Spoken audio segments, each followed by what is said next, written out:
Good evening and welcome to Prime Edition. As sure as the day is, Nigeria will have a new president in the coming days. Bola Ahmed Tinubu is the newly elected president of the Federal Republic of Nigeria, but opposition parties are crying foul.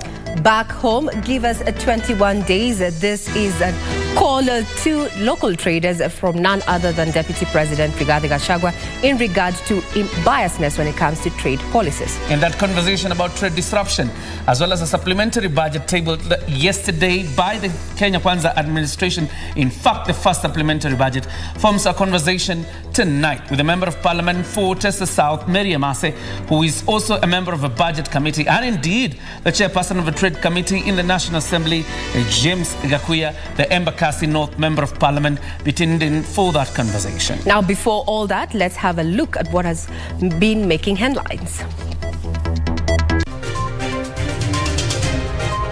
On this, we will say no. If they're going to come up with travel, restrictions, keep your country, keep your cultures, keep your nonsense to yourselves. Not our suckers, not our monkeys. Lawmakers urge Kenyans to shun the LGBTQ debate, saying it has no place in the country's moral values. Upping the ante. The government pushes for an amendment of a law to equate banditry to terrorism. Government has not increased school fees. The cost of learning. Education Cabinet Secretary allays fears that government is mooting plans to hike university tuition fees. And protecting local interests. DP Rigathi Gachagua assures Kenyan traders that the state shall cushion them against any unhealthy competition.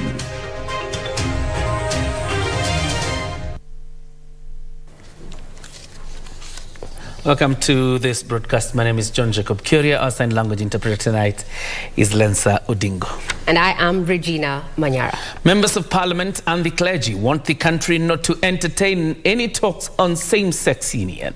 Now, while condemning the Supreme Court's verdict that allowed the LGBTQ members to form associations, the two groups said Kenyan society is morally guided and Western ideas incongruent with the norms of the basic ideals must not be allowed to thrive in this nation. The through pass given to the LGBTQ community to form association by the Apex Court is now worrying the nation. Legislators who Wednesday adjourned normal business to address the scary issue termed the ruling a sad state of affairs for this nation. What we have seen from the Supreme Court, tomorrow we will most likely get some human and animal movement, because there are some human beings with appetite for animals. They will also go to court. Those who advance those things, I don't even want to mention them, Honorable Speaker, have their own countries and they have their own cultures. And we respect their cultures, and they must equally respect our cultures as African and as Kenyans. On this, we will say no. If they're going to come up with travel, restrictions, keep your country, keep your cultures, instead of interpreting the laws of the country. They want to legislate from the bench by trying to look politically correct with the Western world. They do not deserve to sit as a bench. There is need for us to bring a motion on here to ask them, where did you get this piece of legislation? Here is the act. If we have to embrace homosexual for us to get aid, then we don't need it in Kenya. And I'm calling upon our president,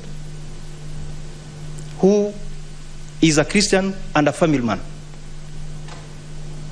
to address the nation on the issues of LGBTQs. You find a man who has decided to be married to another man, start pretending to be a woman. They put on earrings. At times they put on, diapers to look like women. They inject some hormones. Why don't you just stand with your suit and work with another man with a suit? Ukiwa mke, ukiwa mume, haki zako zote za kimsingi ziko katika katiba na haki zako zimeangaliwa. Iwapo utasema ya kwamba tunataka makundi tutetee haki zetu, haki gani?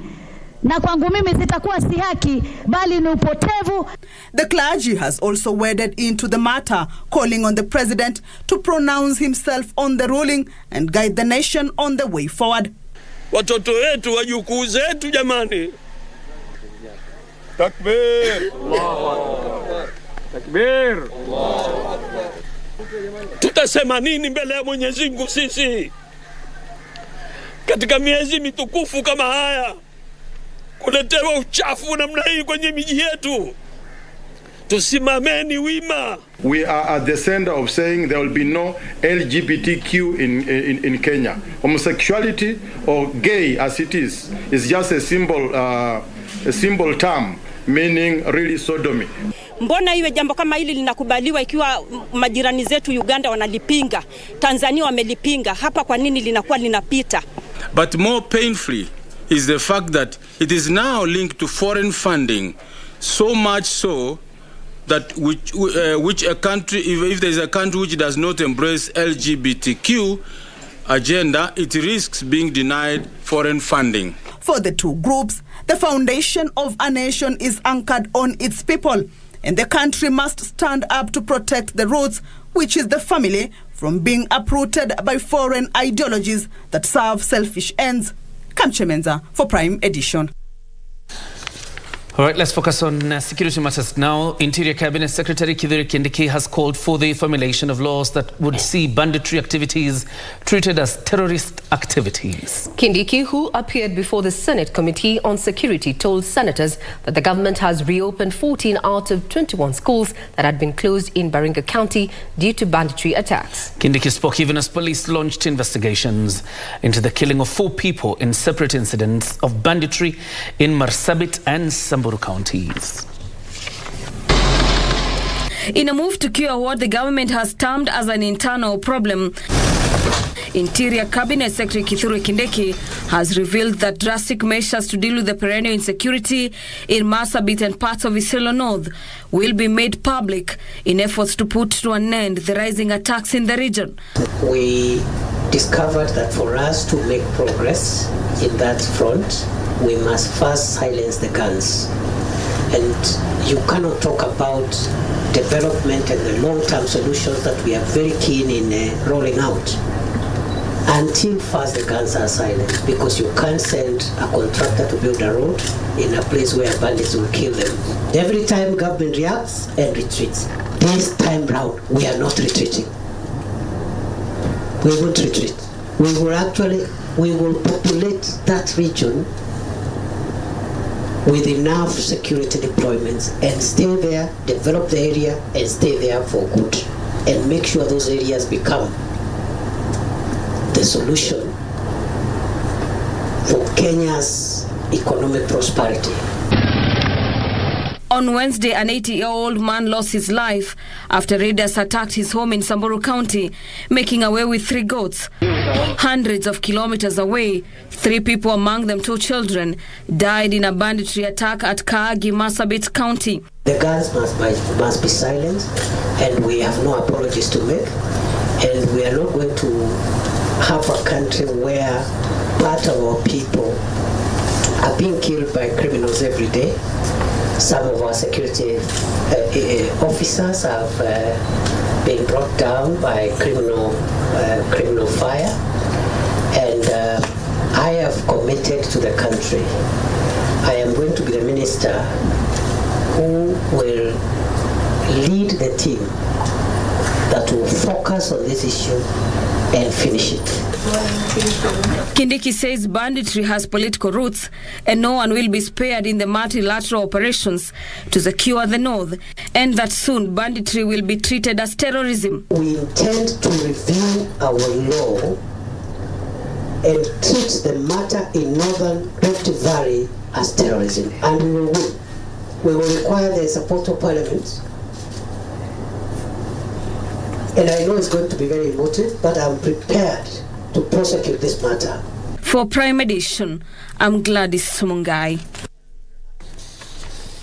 On to matters education, where the Education Cabinet Secretary Ezekiel Mashogu has allayed fears of a possible increase in university fees and the privatization of public universities. Mashogu says the much-touted sentiments are not linked to any government official in President Ruto's administration and should be treated with contempt. The last month has seen confusion amongst university students, with rumours attributed to a leaked report of the Presidential Working Party on education reforms that it had recommended an increase in university fees from the current 16,000 shillings to 55,000 shillings.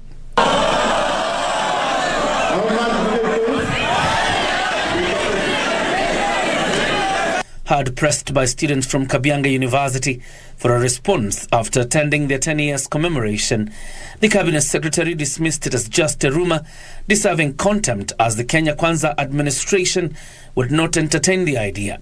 At no time did we ever say, or my principal secretary, that government has come to a decision where we say the school fees should be increased from 16,000 the way it is now to another figure. Government has not increased school fees. Mashogu further downplayed the talk that the government was planning to privatize some public universities, committing that the Ruto administration would continue to fund all public universities. So I want to assure Kenyans, because there are people who come, I think these bodies from somewhere, we are aware the very important role that education plays in the socio-economic transformation of another country. Now, President William Ruto says Kenya is keen on building and expanding diplomatic alliances with other countries. The president, who spoke at State House welcoming 4 ambassadors to Kenya, said such ties have the power to change lives and drive the world to prosperity. President Ruto underscored the need to advance the economic, social and cultural interests. The 4 are ambassadors: while M. Nasser Atia from Egypt, Ol Ami Mohammed Limam from the Sahrawi Democratic Republic, and Savas Vladimiroti of Cyprus, and of course Rusaimi bin Mohammed of Malaysia. The president wished them success as they begin their tour of duty in the country. First diplomatic mission abroad established in Cairo. With confidence and strength. And my best regards to the president in Cyprus. And I look forward to working with you as you further. Now, the Ethics and Anti-Corruption Commission, EACC, has filed a petition before the Environment and Lands Court in Nakuru, seeking to protect a parcel of land valued at 1.6 billion shillings and is said to belong to Egerton University. The commission wants the court to issue a temporary injunction restraining a farmer, Kipruto Kimboi, who allegedly has a title deed, from dealing with the land pending the hearing and final determination of the suit. According to the filed petition, the contested parcel of land that measures 1,136 acres initially belonged to Lord Egerton of Tartan, who gifted it to Egerton Agricultural College in 1960, now Egerton University. The Ethics and Anti-Corruption Commission alleges that on the 20th of November 1961, Kantia HE Limited then fraudulently acquired the land before transferring ownership to Kipruto Kimboi. Even though the land is occupied by Egerton University, Kipruto is in possession of the title deed. The Ethics and Anti-Corruption Commission now wants the Environment and Land Court in Nakuru to issue a temporary injunction restraining Kipruto Kimboi from dealing with the land in any way, pending the hearing and final determination of the suit. The matter filed before Justice Omolo will be heard on the 21st of March 2023. Serafina Robi for Prime Edition. Time for us to take our first breather on Prime Edition, but just a reminder that tonight, talking about the trade disruptions in Gikomba, Kamukunji, and of course seeing the demonstrations that were there yesterday, including a supplementary budget also that was brought in by the Kenya Kwanza administration, the first tabled in Parliament.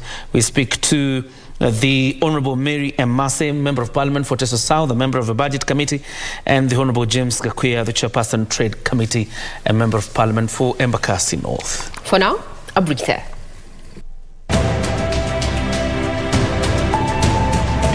Tunajua kuvitumia na tunafundisha hivi kwa hawa vijana.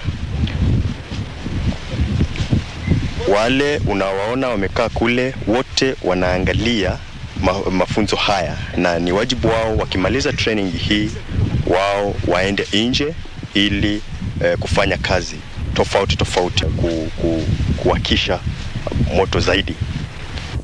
Hapo mbele wako wawili wanatembea, huyu anaruka. Hii ni mafunzo mojawapo ambayo ni muhimu sana katika National Youth Service. Vijana hawa ni wachanga. Nikisema wachanga nasema ni wenye miaka 18 mpaka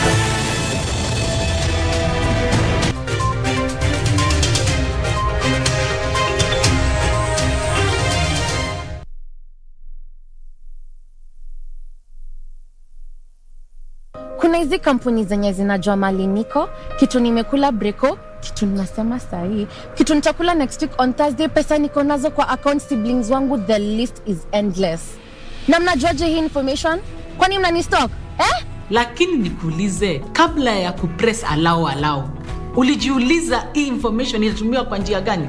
Kabla ya kuallow, hakikisha umesoma terms and conditions. Ujumbe huu umeletwa kwako na ofisi ya Data Protection Commissioner. The National Youth Service will hold its pass-out graduation ceremony on 3rd March 2023. His Excellency the President, Dr. William Samoei Ruto, will be the guest of honor during the pass-out parade to be held at NYS Paramilitary Academy in Gilgil, Nakuru County.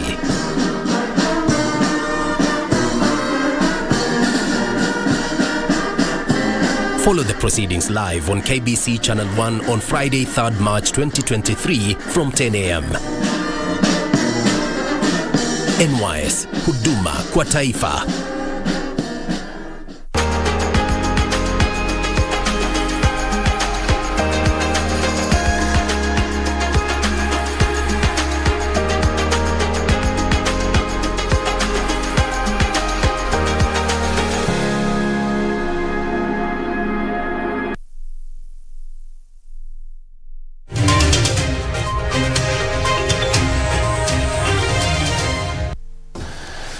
Welcome back. You're watching the Prime Edition. Members of Parliament from arid areas now want the government to disburse the 10 billion shillings for drought mitigation through cash transfer to affected persons. Speaking in Parliament, the lawmakers called for the elimination of bureaucracies in the disbursement of funds, claiming their constituents were losing livelihoods awaiting the distribution of food rations.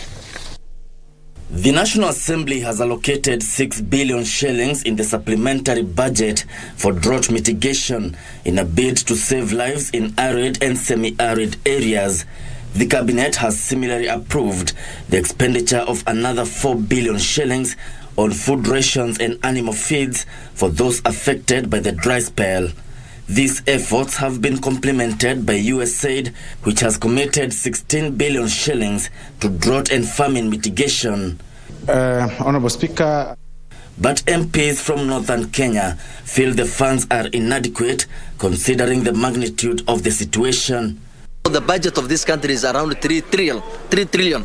If you release 4 billion for people dying, 15 counties, that is not enough. We know the crisis that we are in as a government, but I will say it is not enough, and the government knows it is not enough. But I want to tell you that 4 billion, at least if it is distributed equally, it will help some the situation as it is. The lawmakers called for elimination of bottlenecks in the disbursement of the funds. Remember the 2 billion which was used last year, I think 2 years ago? It never reached anybody. So, I don't know where this money is being lost. The MPs now want the money disbursed to affected communities through cash transfers. ametoa hii 4 billion na pia wafadhili wale ambao wametoa, lakini swali ni je, hii pesa itaenda kwa the right hands? We want to have a proper channel so this money can reach the people in good time, even if it's in terms of cash. Meanwhile, the National Assembly now wants the State Department of Social Protection to continuously register the elderly to benefit from the cash transfer program for the elderly. Majority of the people who are at the age of 60s, they are now at the right bracket to access this cash, and yet the Ministry of Social Protection has not updated the register. Really to take time and consider registering new members, which are a lot of them, but more than anything, there has to be a way that we need to increase the amount that they are receiving at the moment. Supporting a motion by Kilome MP Thaddeus Nzabia, the MPs lamented the last registration of elderly persons was done in 2016, thereby denying persons who have since attained the age of 65 years. Ishoke Washira, Prime Edition. Oh, some sad things here, because Kenya is set for another season of depressed rainfall. Where the weatherman says the season will also witness a late onset. The Kenya Meteorological Service Director, Dr. David Gikungo, is urging for optimal utilization of the rainfall amounts that will be received in parts of the country.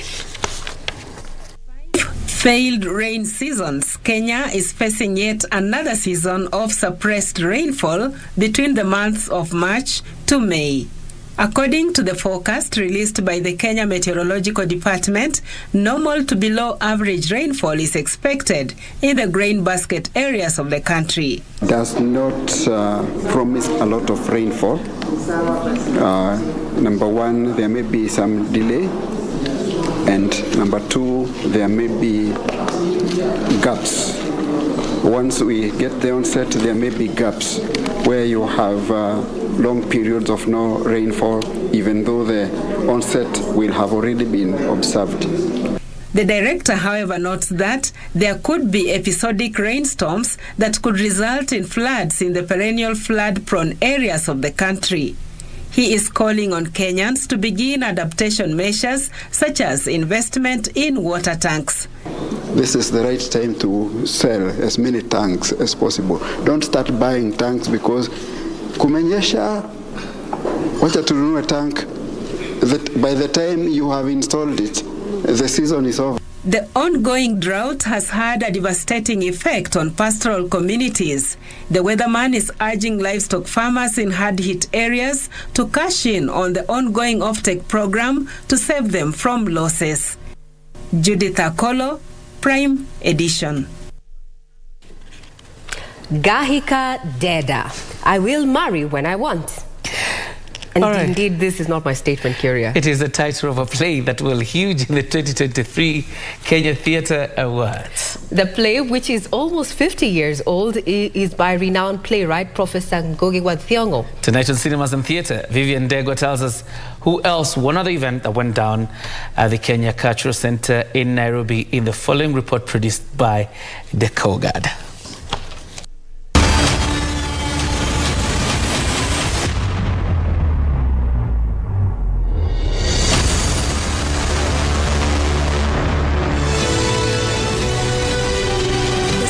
Of the Kenya Theatre Awards went down last week at the Kenya National Theatre, a mix of old and new as theatre honoured its best.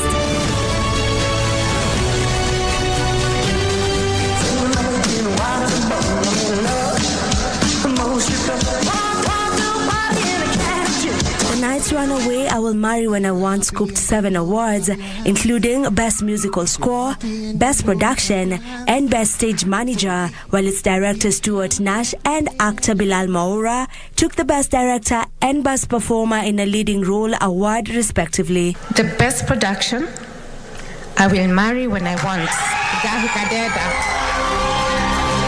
The Kikuyu version of the play, Gahika Deda, took home the Best Kikwetu Production Vernacular Shows Award. On his behalf, I'd like to thank the Kenya Cultural Centre and all those who put up the performance of Gahi Kadeda. To all of you, thank you very much again on his behalf. May theatre live on and become stronger every year. Thank you very much. Mekatilili Wamenza, on the other hand, scooped 4 gongs, including Best Set Design and Best Original Choreography. Mekatilili Wamenza.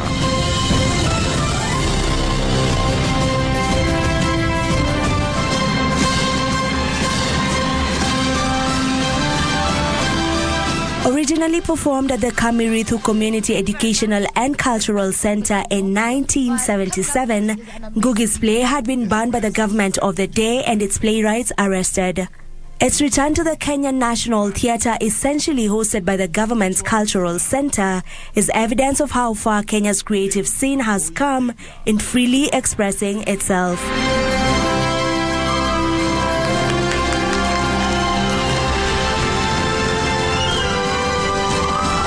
The other big winner of the night was Martin Kigondu, who took home the Best Playwright of an Original Script and Best Male Performance in a Solo Production awards for his play Supernova.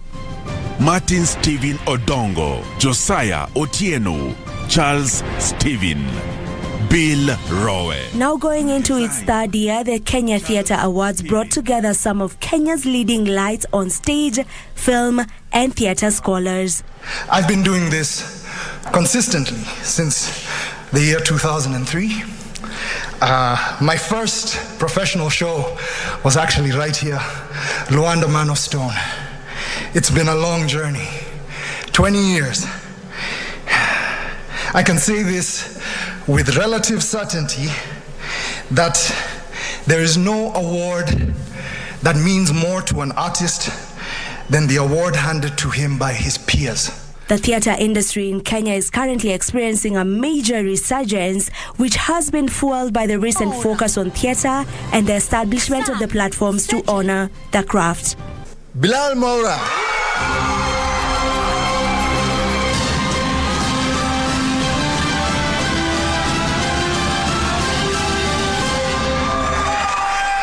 The level of competition and the caliber of the nominees in the awards are clear indications of the strides that have been made, and the winners should be proud to represent the cream of the top from a pool of equally talented artists. Congratulations to all the winners.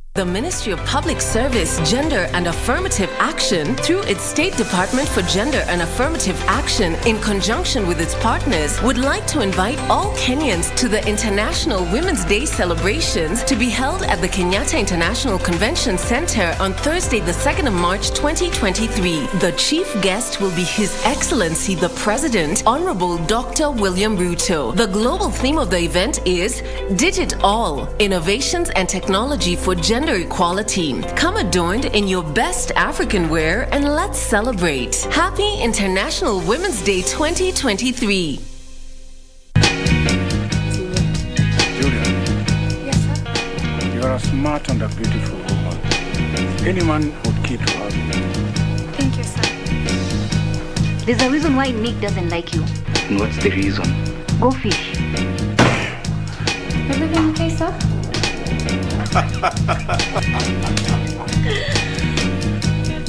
You crawling into the guest room. What did we just have today? I thought that was something. So that's how you see me. If you have anything to say, you just say it. Okay. Can you please sit and work? She's right, you know. What? Have you reported to the police? 48 hours, Bottles, Jaisha. You are as conniving as they come.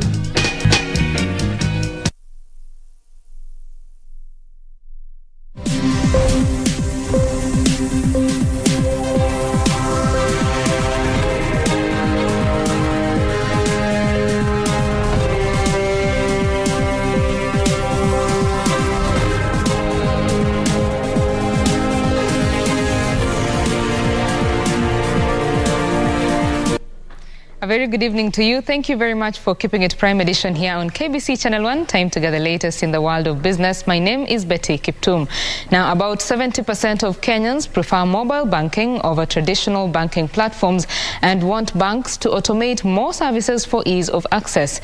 Kenya Bankers Association Chief Executive Officer Dr. Habil Olaka says most users want all their financial needs done in a single application, and banks should cater to these needs to drive a more fact-based approach when innovating for the financial services sector. Preference for mobile banking grew 10% last year, while the preference for human-assisted services increased to 15.5%. This is a 3% leap, where banking customers prefer dealing with a bank representative online than physically visiting a banking hall. This provides us with an invaluable opportunity to gain the deeper insights that will inform policies towards enhancing the customer satisfaction and deepening the financial inclusion in the country's highly dynamic and diverse banking public through fact-based innovation.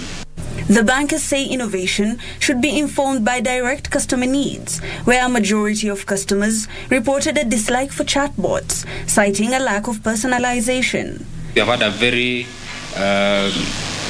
wide leap in terms of the proportion of customers who like to transact on digital platforms. In addition, there was a sustained multi-banking trend, where more than half of Kenyans have 2 or more bank accounts, but still preferring to have them on the same digital platform. The larger proportion of more than 2 bank accounts is actually a larger proportion. I think the highlight from that slide is that our customers don't have single banking relationships. It's a very densely multi-banked population. The report says there is a 10% increase in the use of banking services by persons with disabilities, but raised a concern over poor independent access features to cater to this growing demographic. With the rates of digital and in-person banking services increasing, banks are still being urged to have special services in order to cater to people with special needs. Thank you, Hibak Said, for that report. Now, on matters budgeting, 9.2 billion shillings has been allocated as capitation for junior secondary school in the Supplementary Appropriations Bill. Legislators said the cash would help sort the challenges faced by some institutions in the implementation of the junior secondary school. MPs have also increased allocation from 300 million shillings to 400 million shillings for completion of the new parliamentary tower. Speaker, there are over 200 constituencies which have arrears for the last financial year to a tune of 12 million per constituency. Mr. Speaker, through this appropriations bill, when the President assents to it by Friday, we are going to unlock the 12 million per constituency which are in arrears, and they should be paid any time after the assent of this bill by His Excellency the President. We have provided Kenya shillings 2.9 billion in that regard. Some of our members don't have offices. And by adding this money and paying the pending bills with the various contractors, we will be able to make that Bunge Tower occupiable, Mr. Chairman. This process of building the new tower, it is actually taken very long. And it's an embarrassment as a house that we provide oversight to other institutions, to have our own institution taking that long and tracking on with the bending bills and becoming a cash cow. We have passed Article 223 expenditure in regards to the teachers' recruitment, which is ongoing in terms of JSS, junior secondary schools. And we have also allocated, Mr. Speaker, through this appropriations bill, an additional 9 billion Kenya shillings for capitation for JSS. I put the question that clause 2 be amended as proposed. Will as many as are of that opinion say aye? Aye. Will as many as are of a contrary opinion say nay? The ayes have it. Now, Deputy President Rigathi Gachagua has met Nairobi traders and assured them of the government's readiness to get rid of unfriendly policies threatening their businesses. Flanked by senior government officials at his Harambee House Annex, Gachagua asked traders to allow the government to exhaustively look into the issues and come up with comprehensive feedback to their issues in the next 3 weeks. He assured the traders that the government will be rolling out quick interventions to cushion their businesses against deterrent policies.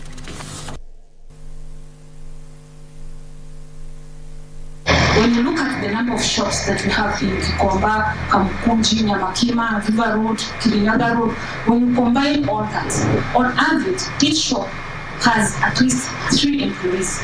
Those are jobs at stake. When we are not able to do business, then we'll be forced to close down and release these people back to them to go and search for jobs elsewhere. We must retreat, we must consult, we must look at all these cross-cutting issues as a government and agree, and then we'll agree between 2 to 3 weeks. Again, we come back so that we tell you this is possible, this is the way we go about it, this is the way. So I'll ask PM tupatie nafasi. This is our business, to listen to Kenyans. It's part of our job description. By the way, we are doing you no favor by listening to you. It's part of our job description. That is the way we earn our salary. Now, banks have been commended of a prompt, compliant response and resolution with a 16% rise in customer satisfaction, especially on digital banking platform. Cooperative Bank, which was voted the overall winner of the Customer Satisfaction Survey 2022, says this was mostly driven by tailoring solutions based on customer feedback. The post-COVID recovery in the financial sector has seen an increase in demand for direct human interaction and quick online customer response. The overall aim of this survey is to inform the industry-wide strategies towards, of course, enhancing customer satisfaction through improvements of not only the services but the products that we do extend to our consumers. It's also meant to increase our efforts towards enhancing the customer experience in the banking industry. Cooperative Bank, which topped in a customer satisfaction survey and the excellence in customer experience in digital banking by the Kenya Bankers Association, says a customer-centric operation model is essential in driving up their customer base. I think they have put in a lot of effort in helping us arrive at what we are about to release today. As an industry, we therefore need to invest in enhancing capacity to actualize the full potential of technology. COVID-19 demonstrated the need for the industry to use data as a mechanism. The survey, conducted on 33,000 customers, only goes to prove that a high response rate reflects on the performance of a bank. Cooperative Bank was followed by Family Bank and KCB Bank.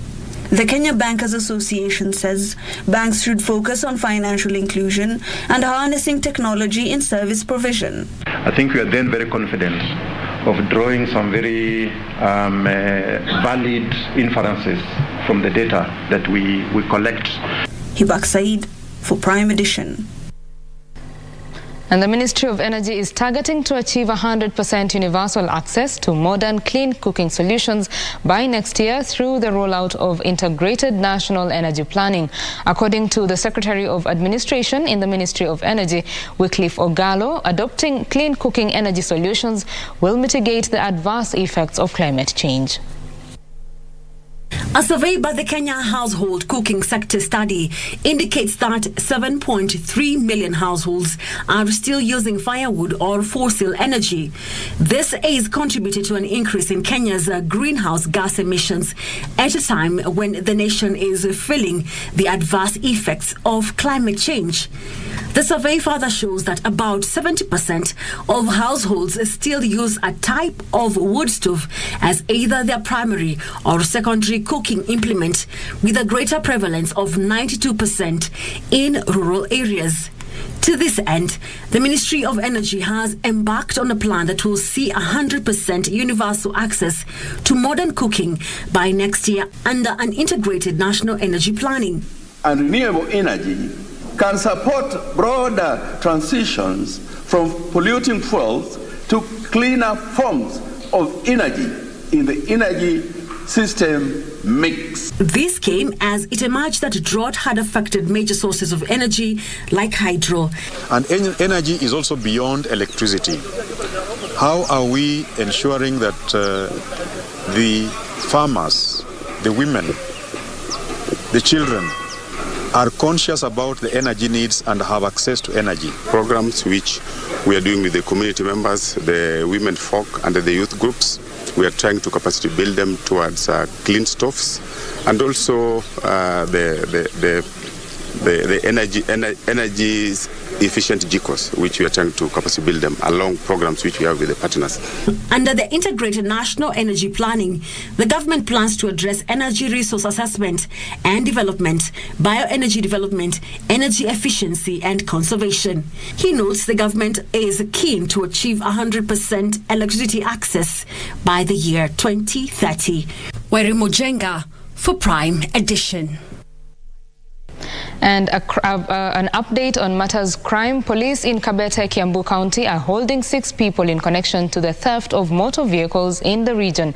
Police say the suspects were nabbed in Muguga while dismantling stolen vehicles. Kabete OCPD Joseph Muriuki said the police conducted a search at a home in the area where they stumbled upon a consignment of spare parts believed to have been harvested from stolen vehicles. Police say the suspects will be arraigned and investigations have been intensified to arrest more suspects. I managed to arrest 6 suspects. We also recovered another vehicle, a Duke vehicle, which we are yet to establish whether it is also a stolen motor vehicle. We believe that both motor vehicles are stolen. We believe that compound is being used as a just to fertilize the vehicles they have stolen because it seems the house is abandoned. Kijana mwenye boma hii amekuwa suspect kwa muda, lakini sasa imekuwa confirmed kwamba yeye ni mhusika mkuu. Ako na gang yenye amekuwa kiongoza na nimepata ripoti kwamba wameshikwa wakiwa karibu watu 6 na wamekuwa wakitumia nyumba hii kama store ya kuweka magari zenye wameiba chuma zao. Well, that's it for the business update. My name is Betty Kiptum. Sports news is coming up next after this short break. Good night.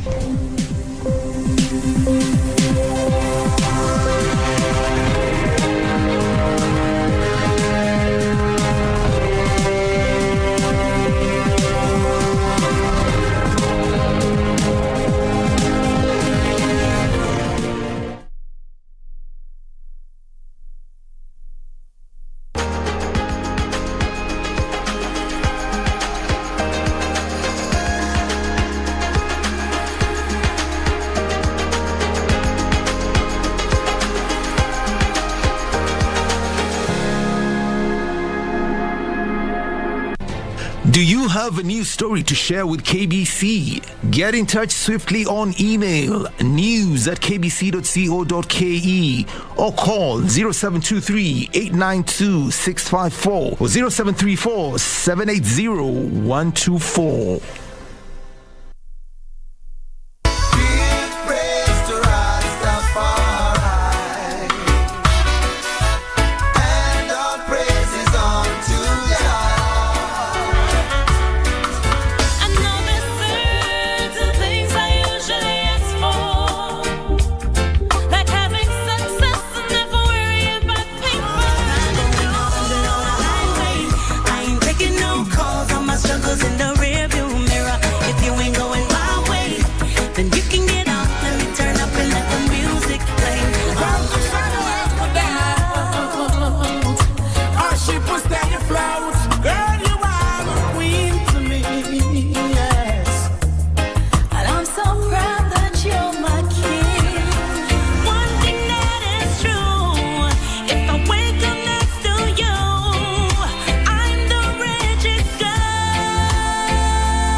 I have met many priests, you follow?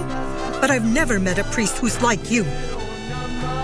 Advantage of that generosity, so that he could take Las Bandidas for himself and his family.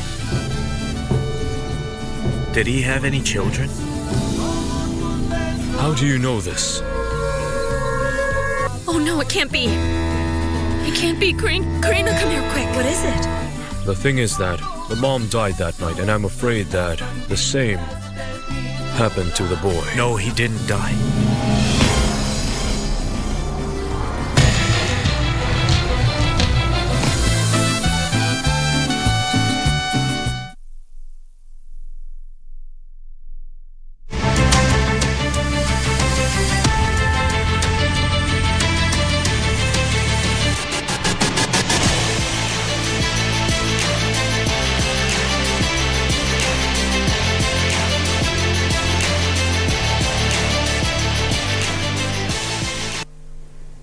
Welcome back. I do hope your evening is treating you well. Let's now talk matter sports. My name is Karen Kibet.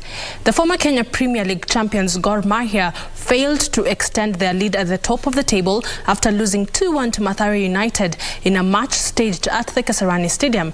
Despite the loss, Gor Mahia still tops the standings with 37 points, 4 ahead of second-placed Nzoia Sugar.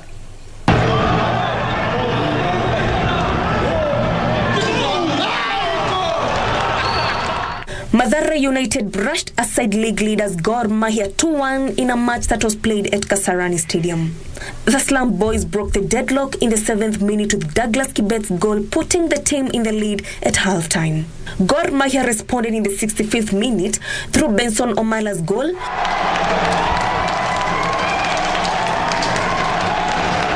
Only for Mathare's Daniel Otieno to score the second and winning goal for his team in the 82nd minute.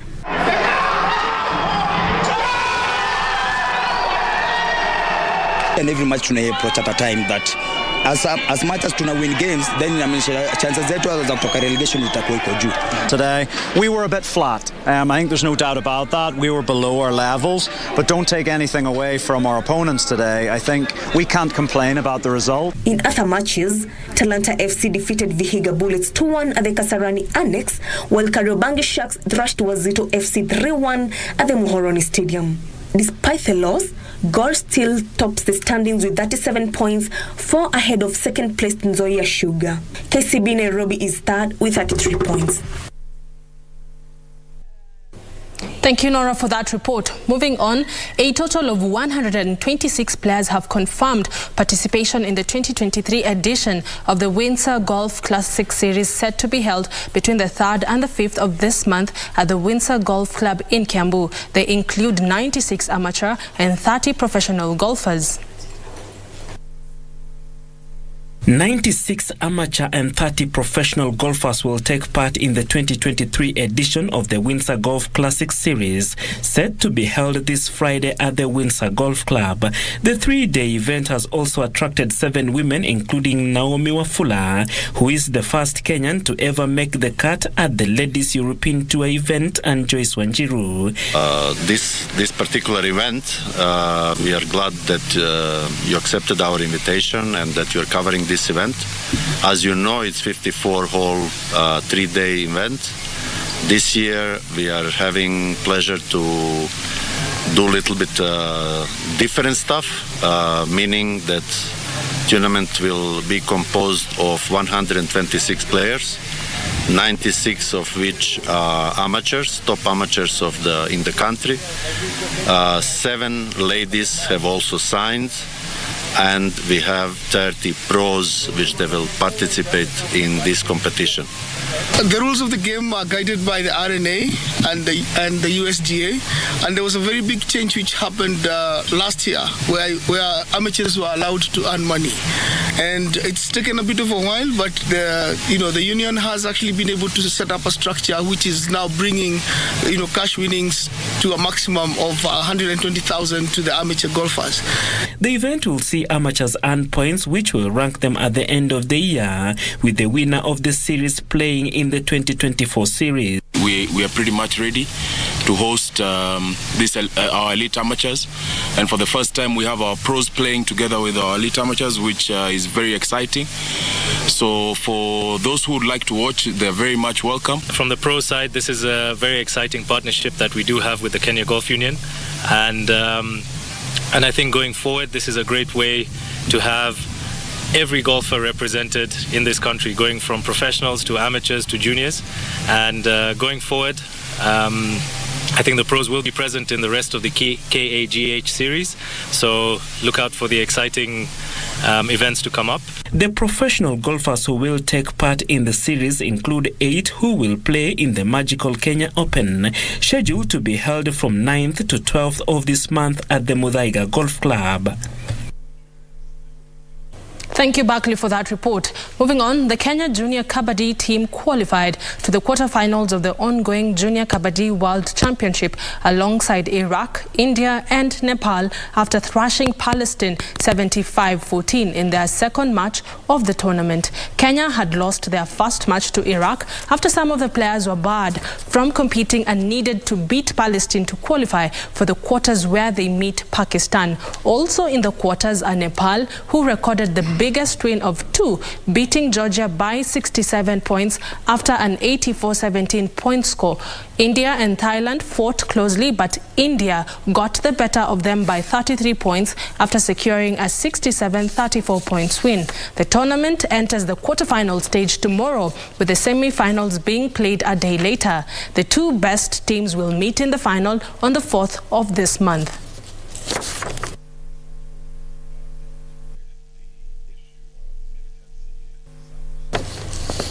Phil Foden scored a brace as Manchester City beat Bristol 3-0 to book a place in the quarterfinals of the FA Cup. Leicester City were knocked out of the competition after suffering a 2-1 home defeat to Blackburn.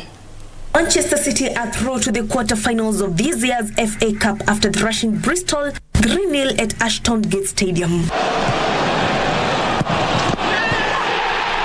In other matches, Leicester City were knocked out of the competition after they lost 2-1 to Blackburn Rovers, while Fulham beat Leeds United 2-0. The FA Cup matches continue tonight with 4 matches on card. Manchester United will host West Ham United, Sheffield United will host Tottenham Hotspur, Burnley will entertain Fleetwood Town, while Southampton will play Grimsby Town. In Italy, Paul Pogba made his first Juventus appearance as his team beat Torino 4-2 to move to 7th position on Serie A standings with 35 points. Finally, 2 English Premier League matches are scheduled for tonight. Arsenal will play Everton, while Liverpool will welcome Wolves. Fresh from winning the Carabao Cup, I wish Manchester United all the best as they take on West Ham in an FA clash tonight. Also, Arsenal and Everton, I hope Arsenal lose. That's all from me. My name is Karen Kibet. I now hand you over to my colleague, John Jacob Kioria, who has an interview on matters that have to be addressed. Kioria, take it away. Absolutely. Thank you very much, Karen Kibet. Matters that have to be addressed. I'm not too sure whether I wish Arsenal a loss, but let's just focus on the budget as well as trade, of course, happening around the country. In studio, I have the Member of Parliament for Embakasi North and the Chairperson of the Trade Committee, that is the Honourable James Gakuya. Karibu sana Mheshimiwa. And I also have Mary Master, the Member of Parliament for Teso South and a member of the Budget Committee. Karibu sana. Thank you. First of all, to start us off, before we even talk about trade, I know Mheshimiwa is much passionate about trade, but we start with the supplementary budget tabled yesterday. The promise by the Kenya Kwanza administration and President Ruto was a 300 billion shillings budget cut. That doesn't reflect in this supplementary budget, Mheshimiwa. Are we going to have that cut anyway? Thank you. The supplementary budget was approved yesterday. Today we actually passed the appropriations bill. I want to say the issue of 300 billion cut not having been realized is relative. It depends on who is speaking about it. But I want to tell you, there was a cut. You know, when we are budgeting, basically, we just working on forecasts. We are working on figures. The supplementary was basically about ratifying expenditure that had been incurred without approval of Parliament, which is provided for under Article 223. And then basically rearranging figures in terms of reducing here, add here. What I can tell you, there was planned expenditure, right? That had been appropriated for. But we also had expenditure that had not been planned for. It was not anticipated, but then that expenditure did arise. And it needed funding. Money needed to be found somewhere. If no savings had been made, we would be talking about a very big deficit right now that would have demanded or required for borrowing for us to be able to provide it was the over money 800 to accommodate. billion. Yes. I'll give you an example. We've given money for teachers, for recruitment of JECC teachers. That is 9 billion. We've given money to the Hustler Fund. Those were unanticipated expenditures. We've put money in security, you know, to address the security issues that are happening within the North Rift and the Dasal regions mainly. We put money into a number of expenditure that was not planned for. So assuming those expenditures did not arise, then we would be having the entire 300B saving on the table. But because we had to reallocate, you know, you bought bread for 10 shillings. Right? Yet, I think that's not a good example. Let me just put it this way, that whatever amount we have saved by, you know, cutting on various votes, we have reallocated it to the budgeting expenditures. All right. Yes. Okay. So to me, we made the savings. You made the savings. Yes. Mheshimiwa, looking at the budget, the supplementary budget, of course, in your contribution again as Member of Parliament for Embakasi North, does this supplementary budget fit into the agenda of a hustler budget? Yes. Allow me first and foremost to salute the viewers wherever they are watching us from, and especially those who comes from my constituency, which is just around here within the capital city. Coming to the supplementary budget, let me say, one, yes, I have seen a very good realignment of this supplementary budget by that budget committee, and especially at this particular take of time when things are not normal. One is that you cannot be able to anticipate drought and the extension that it can take. Today, you can see that, in fact, it is not too much. About 6 billion has been already given out for that particular purpose. Those are the unforeseen things.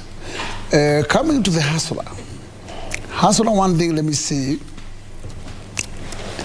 the areas of hustler is to enable the hustlers to thrive. And the expectation is that how is life going to be comfortable to them?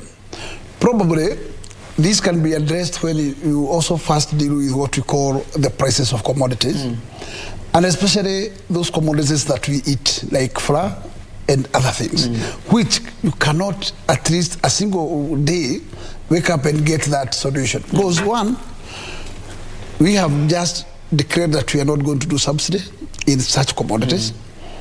And instead what we are going to do is to fund areas of production, which is very okay, and I have no problem. Because when the farmer is being enabled with at least a cheaper means of fertilizer, or that in short food farming inputs, you expect that, in fact, even the produce that actually you expect that is final product will also be cheaper in the market. And that is how also hustler's life can be enabled. Because there is no way that you can say the hustler will get enough. And this country cannot be able to stand to say that it is needed to give out help to anybody who does not have enough. All right. So what do you do to make sure that all of us are within and fitting in the same matrix? It is just to make sure that areas of concern are being taken care of. And those areas are the areas that actually tomorrow will give a room to still keep these things moving. Unga is, we took this government when the Unga was 220, and even without subsidy now it's about 180. That tells you, if we can be able to get enough land and get a good production of maize at a lower price, there is a possibility of the Unga to come to 120 or something. All right. So in the short term, we may not have realized or gotten exactly what we can expect. But at least in the long term, I am sure we will get it. You will get it. Yes. Mheshimiwa, yesterday in your submissions, of course, supporting the amendments, some of the amendments, and what Dindi Nyoro, your chair, was tabling, you talked about realigning government programs.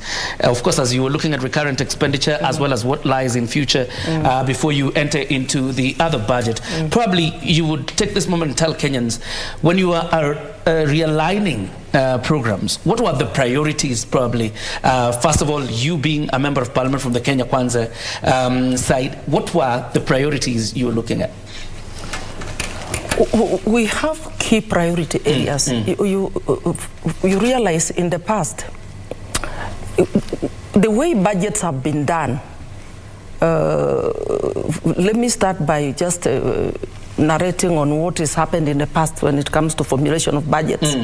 We've used what we call incremental budgeting, where a ministerial department or agency just adds, if in the last financial year they were allocated 100 million, they will add a certain percentage, and then that's the budget that is forwarded. So we are saying we need to make a paradigm shift from that particular scenario behavior and move to zero-based budgeting. So even as we get into a new budget making process, the formulation of a new budget, we're saying we're going to focus on zero-based budgeting, where we look at the priorities, key priority areas for the Kenya Kwanza government: agriculture, manufacturing, we're talking of health, we're talking of manufacturing and industry, we're talking of digitization, the e-government. So those are the areas we're looking at, because we must address the social and developmental issues affecting this country. We must address the issues of unemployment. We must create opportunities for Kenyans. We must address the issues of poverty. We must address the issues of drought mitigation, that is agriculture. We must address so that we are able to grow the economy and to drive the Kenya Kwanza agenda. So what we are saying is we were allocating resources to these key priority areas. So, and even going forward, we will be looking at individual ministerial department estimates and scrutinizing and interrogating item by item and asking ourselves, where is the value for money? We're saying we want to reduce the cost of unga. We will look at the Ministry of Agriculture. Where has the money been put? Where have they directed the money in terms of production? We'll be looking at where is the money for fertilizer, for example. We'll be looking at irrigation. How many acres is the ministry targeting to irrigate? The issue of dams to harvest water so that we are not dependent on rain-fed agriculture. We are looking at manufacturing, the value chain, the value added. Where are we exactly putting money? Mining. Issue of EPZs, you've seen we put money in EPZs so that we can be able to put money in textile, in apparels, and leather value addition chains, so that we're able to create employment and also spur the economy. So that is what we are doing, realigning, making sure resources are being allocated, appropriated for functions that are key and critical towards growing the economy. All right, Mheshimiwa Gakwe, looking at the supplementary budget and probably how much government departments are using, for example, you see the expenditure for the presidency, what the president, his deputy, and the Prime Cabinet Secretary are going to use, even the budget the Parliament is going to use. The people who ask, why didn't Parliament just bite the bullet and cut if we really were serious on austerity measures, saving money?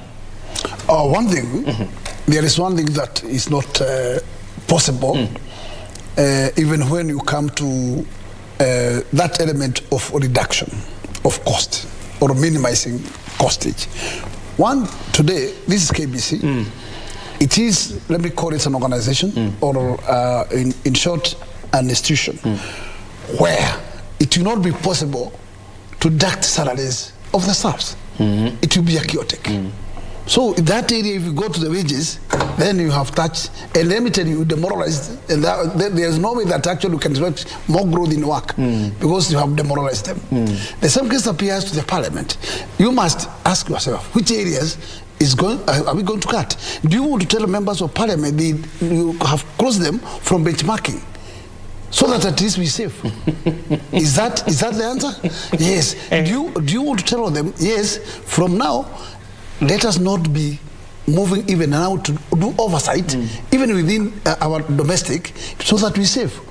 So there is that areas that actually of concern.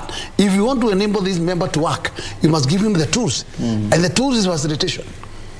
Failure to that, then you are saying, let the member be idle and pay him a salary. Yes. All right. Quite an interesting explanation there.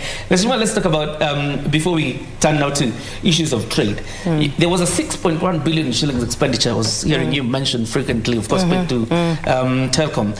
And you talked about expenditure by the previous regime that was expended without parliamentary approval. And I had members urge you to go an extra step, go a step further, and probably recommend sanctions for the officers involved. Tell us a bit about what is this expending without parliamentary approval, and how did it happen? Article 223 of the Constitution allows National Treasury to make certain payments that had not been approved or appropriated for by Parliament. And then seek approval of Parliament 2 months after expenditure. Or if Parliament is in recess, for example, Parliament is not working, then they should bring that expenditure to Parliament 2 weeks, in a period of 2 weeks after Parliament resumes for purposes of approval. So if they are allowed to do that, but they are allowed to incur expenditures in circumstances where the appropriated amount was insufficient. This is an expenditure, money had been allocated, but then it turns out the allocation was insufficient. 2, these are new expenditure altogether that has arisen, but it must be unforeseen and of an urgent nature. You understand? So that is the Constitution. Now, the situation we are confronted with is a situation where National Treasury made payments to Helios Limited, I think for sale of Telecom Kenya, and we asked for documentation to justify their urgency, and the payments were paid, I think, 4 days to election, thereabout, 4 to 5 days to election. So we were questioning and we were asking the ministry and the control of budget, what was the urgency in making this payment of 6 billion just a few days to the general election when everybody is busy and we are all in the campaigns? What was the urgency? It does not qualify. It doesn't fit under the urgency. So it doesn't fit under Article 223. So, and then we also did not get any satisfactory explanation, nor were any documentation submitted to the committee to justify the expenditure. So because of that, the committee decided to reject the expenditure. Okay. Just to underline that, there is also a caveat that the Treasury can only expend 10% of that budget. Yes, other going beyond that, it's contrary to the law. It's contrary to the law. Let's talk about trade now, Mheshimiwa. I mean, you've seen the conversation going around. What was started by the Cabinet Secretary for investments, trade and investments, Moses Kioria, about China City. Yesterday there were demonstrations in town by traders. Now you have the Deputy President promising to resolve that issue in a few days. But what do you make, as a chairperson of a trade committee in the National Assembly, what do you make around this entire debate? One thing, let me say, we have a very close relationship between China and Kenya. And it's a relationship that we cannot purport or allow to be killed because of anything. Otherwise, we better use our diplomatic ways of resolving issues. But moving to the street in demonstration is not secure. Also, we must also balance the words to use. When we arrive to such a crucial situation, where you are touching a relationship of two countries.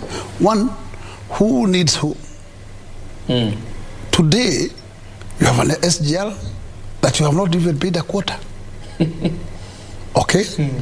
If we can sit here and count what actually you owe Exim Bank, it is tens of trillions of money. So who needs who?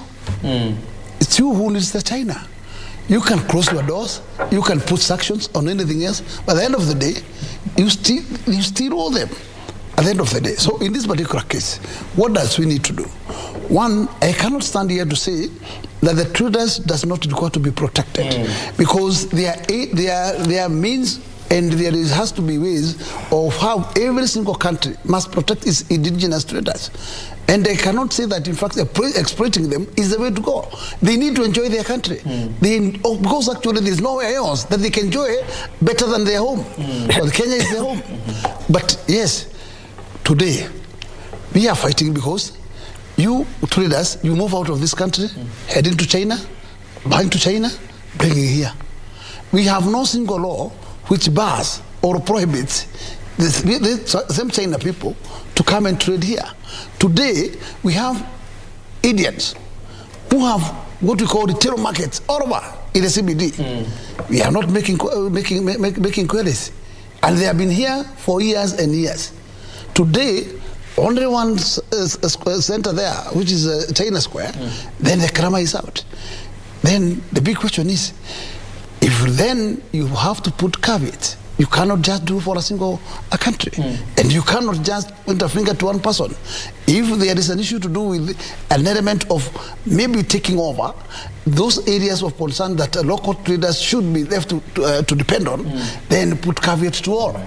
Yes, but you cannot single-handedly say China. Then that's a discrimination. Quite interesting. Mheshimiwa, as you weigh in this matter, as Mheshimiwa says, clearly, Kenya needs China because of the kind of relationship we have with China and the amount of loans that we owe them.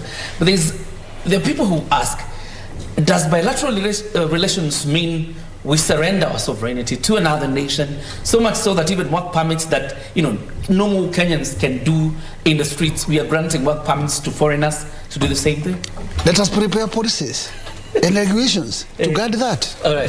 Thank you. I think, first of all, I must say, in any relationship, bilateral or otherwise, there are moments of discontent or conflict may arise along the way. But whenever that arises, I think a solution should be sought diplomatically.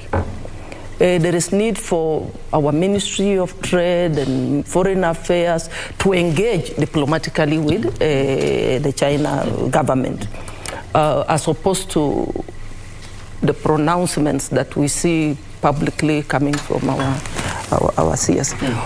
Having said that, I think it is a matter of policy, as he puts it. It's a matter of policy, government coming up with policy, we as legislators coming up with legislation that kind of puts some caveats or ring fences certain opportunities or businesses for the locals. When that is done, then room for conflict is minimized, it does not arise. Then we do not end up blaming any country for coming up and taking up what we feel or believe should be rightfully for the locals only. And also, it's a wake-up call. It means we need to go an extra mile, and that is why we're saying we are realigning our budgets. We must put money where it should go so that we are able to spur our manufacturing sector. Let us begin to produce all these items and goods so that our people can buy and consume Kenya. Then that way we do not have to import, we do not have to blame the Chinese, we do not have. But when we do not have, we are not producing, we are not manufacturing, we are depending largely on imports. then the imports will continue to come and we'll continue to see the change. So it's a wake-up call for all of us, the legislators, the nation. We need to do something about it. All right. Yeah. Maybe to add right on that. Also, we have grown enough. In fact, after independence, we are now all moving to 60 years. It does not mean that, in fact, we cannot manage this, what we call small industries.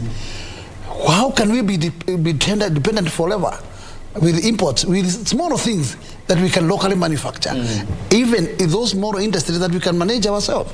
So I am asking, let us have a robust kind of, our skills are just idle and we are not utilizing them because there is nobody coming with the new ways of how to utilize these skills. Yes, the government should put money in the area of industry. Don't allow, if it's the China, and you understand that this commodity, we must go to China. Why don't you bring that industry here? So that industry is locally owned, it employs locals, and let me tell you, that China will be only there to manufacture. Then we buy from there. Yes. Tell me, Mheshimiwa, because this is a responsibility. When it comes to the legislative end of government, this matter lies in your shoulders. And now you have this statement. In fact, the Chinese embassy has released a statement this evening asking the Kenyan government to protect legitimate business owners in the Republic of Kenya. What are you going to do as the chairperson of the Trade Committee? One thing is that I have just told you that, in fact, I was in that particular meeting which was held today at Annex. And the best way to go is to handle this matter diplomatically. And we must protect China's investors. We have no choice. Yes, we must protect them. We need investors. Otherwise, who are these people we are calling investors if not China is not part of them? Yes, tell me, who are they? You need the West, you need the Asians, including the Indians. Then you cannot just wake up and say, you don't need China, and there is no that drastic measure they have gone against your policies. So streamline your policies, let them be within your regulations. All right. And I think, and just to weigh on to that, you know, we also do not want to set precedents as a country that is hostile to investors. Yet we are saying, let us improve on our environment so that we attract investors to come to Kenya. So what message are we sending out? That we're mistreating investors in this country. So we'll actually be chasing away the investors. All right. I think it's important that that's why it's important that it is done diplomatically. Yes. Let me give you, Mheshimiwa, a minute as we wind up as the chairperson of the Trade Committee to look into that camera and promise Kenyans that the interests of Kenyans will be protected. Because, I mean, the bottom line of this whole conversation is about protecting Kenyans and, again, protecting the interests also of our business or investing partners. One, I would like to promise Kenyans that, in fact, as policymakers, we must make sure that, in fact, we streamline what is not streamlined. What we must do is to just adopt what Ethiopia are doing. Ethiopia, there are 3 tiers of investment or investors, where it starts from the national government, county, and then there's a room for the other private individual partnership. But there is an invest businesses that are purely left to the locals. And that is what we must do. We must categorize that so that, in fact, anybody else who actually moves in to invest with us does not contravene. And that's the way we need to go. And that is what we do. So that at least we protect our local investors, because we need to protect them most. Because at the end of the day, they are the citizens. And there's no way that we can subject them to an element of being moved out of the business. At the same time, let us also respect the investors, because we need them like yesterday. There are areas of investment that we cannot be. That's why we are always moving to China. If we are good enough and we are capable enough to feed ourselves, then we could do it here. Okay. Mheshimiwa Miriam, I say very quickly your closing remarks. Thank you. I think before I put my closing remarks, allow me to wish all women a happy Women's Day tomorrow. Happy Women's. It's an international day celebrated tomorrow to celebrate the achievements of women and also advocate for gender parity. We're looking forward to a world where there is no bias, no discrimination, where we advocate for actually gender parity. So happy Women's Day. Thank you very much. And as I close, I just want to assure Kenyans that we are working to ensure that we run a lean government, a government where we're living within our means. Living within our means meaning prudently utilizing our resources and appropriating them towards our key priority areas so that we're able to minimize the debt, to minimize the deficit so that there's less borrowing.